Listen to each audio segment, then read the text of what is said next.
सुनिए, पिछले 3 shorts video में और एक लॉन्ग वीडियो में हमने मन व शरीर के बारे में बात की, जिसमें हमने जाना कि शरीर की असलियत क्या है, मन कैसे तैयार होता है और शरीर की सीमाएं वगैरह क्या हैं। आज बात करते हैं, क्या मन और शरीर के अलावा भी कुछ और होता है? शरीर व मन है तो यह पूरा संसार है। बस जियो तो यह हुआ जीवन। तो इसके अलावा क्या है? जीवन है। लेकिन यहाँ पर थोड़ा सा समझना पड़ेगा कि शरीर व मन दोनों ही बाहरी परिवेश से हमें मिले हैं, जिसमें हमारा कोई भी योगदान नहीं है। कैसे? शरीर जो मिला है वो 2 विपरीत लिंगी शरीर के मिलन से तैयार हुआ हमारा ये पुतला है, और मन भी परिवार व समाज के द्वारा व पुस्तकों के द्वारा तैयार किया गया एक पिंड है, एक सॉफ्टवेयर है। तो ऑब्वियसली यदि हम शरीर व मन के स्तर पर जीवन जीते हैं तो हम दूसरों के द्वारा सिखाई गई बातों, धारणाओं, शिक्षाओं, मान्यताओं और परंपराओं के अनुसार जो हमारा पिंड तैयार हुआ है उसके अनुसार ही जी रहे हैं। तो प्रश्न उठता है, क्या करें? क्या करें? बस जो इस घिसे पिटे हुए बेचैन जीवन से थोड़ा सा मायूस हो जाते हैं, थोड़ी उससे बेरुखी दिखाते हैं और जीवन से परेशान होकर के कभी अकेले बैठ कर के स्वयं से ये पूछते हैं कि ये संसार और ये मेरे होने का कोई अर्थ है, या यूं ही बस यूं ही चला जा रहा है जीवन। तब जीवन की जिज्ञासा, मतलब मन में एक जिज्ञासा खड़ी होती है कुछ जानने की, कि इसके अलावा भी कुछ होगा, निरंतर होगा, क्योंकि मैं बेचैन रहती हूँ या रहता हूँ तो चैन कहीं तो होगा। तो ऐसे लोग फिर विरले ही होते हैं, कुछ जीवन से ऊब करके इस चक्र से बाहर निकलने की कोशिश करते हैं। तो सच्चाई को जानने की कोशिश करते हैं कि भाई इसके अलावा और भी कोई सच्चाई है तो हम जानने का रास्ता अपनाएं। क्योंकि संसार के इस मेले में तो यह जीव माने अहंकार माने मैं हमेशा बस अच्छे या बुरे के बीच संतुलन बना करके जीवन अपना पूरा कर देता है, समाप्त कर देता है। अर्थात कैसे संतुलन बनाने का?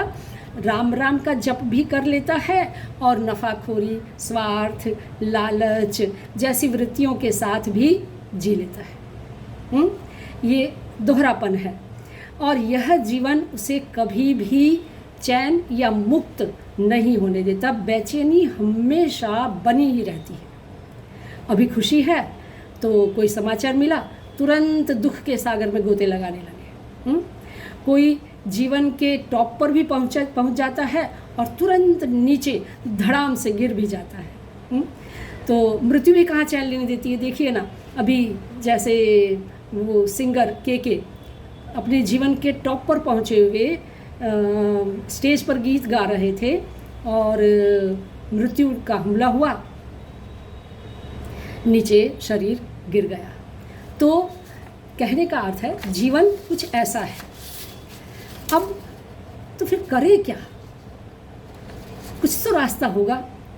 तो जानने व समझने वालों ने एक उपाय बताया है कि मनुष्य के सभी प्रयत्न, हम जो भी प्रयत्न करते हैं प्राप्ति के या कार्य के, वो सब भविष्य के लिए होते हैं कि कल कुछ अच्छा होगा, मिलेगा, और उसे जीवन जीना है वर्तमान में।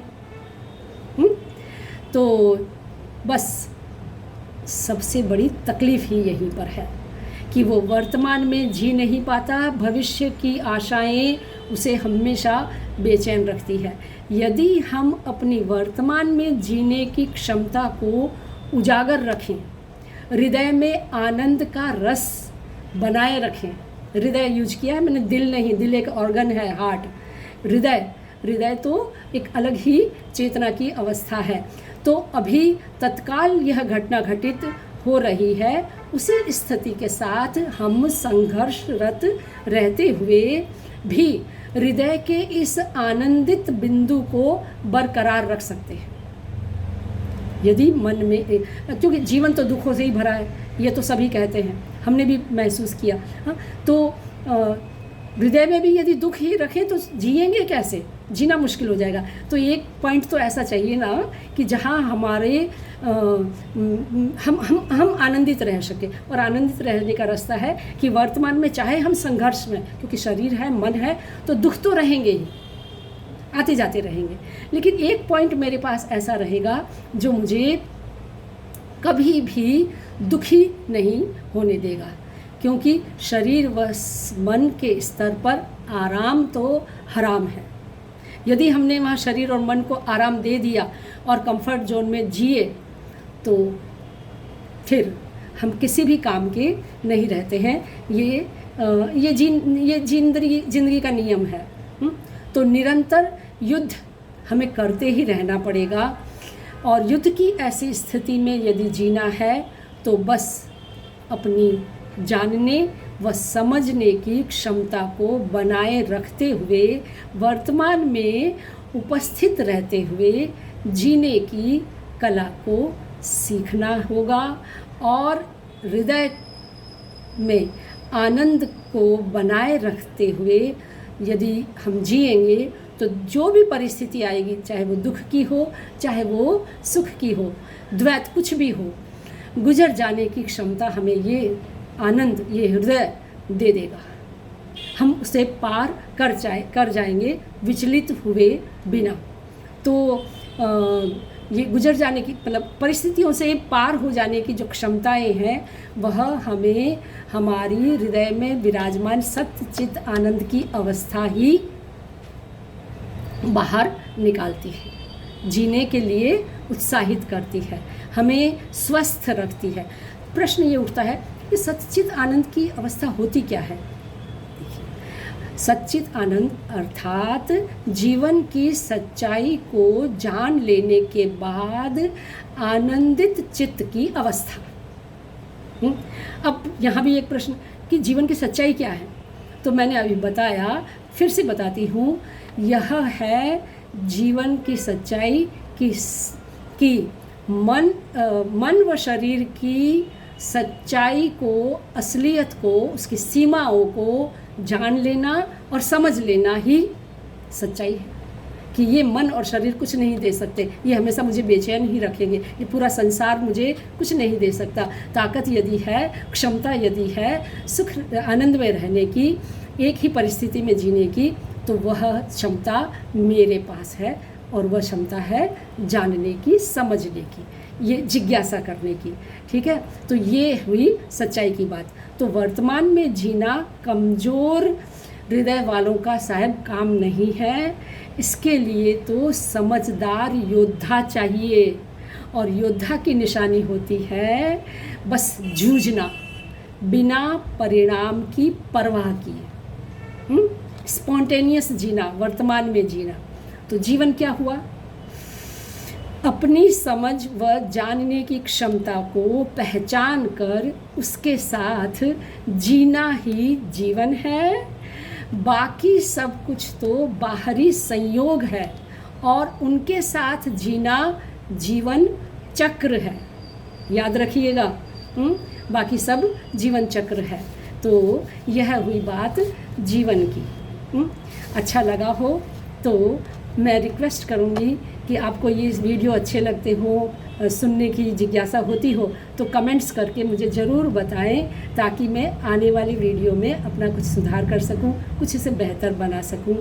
आप सुनते हो, अच्छी बात है, लेकिन आप क्या महसूस करते हो? क्या कोई आपको मीन्स समस्या खड़ी होती है, कोई प्रश्न उठते हैं, तो आप कमेंट्स में ज़रूर बताएं, तो मुझे अच्छा लगेगा। और मैं अपना कार्य और भी अधिक बेहतरी से कर पाऊँगी। तो फिर मिलते हैं किसी और मुद्दे पर।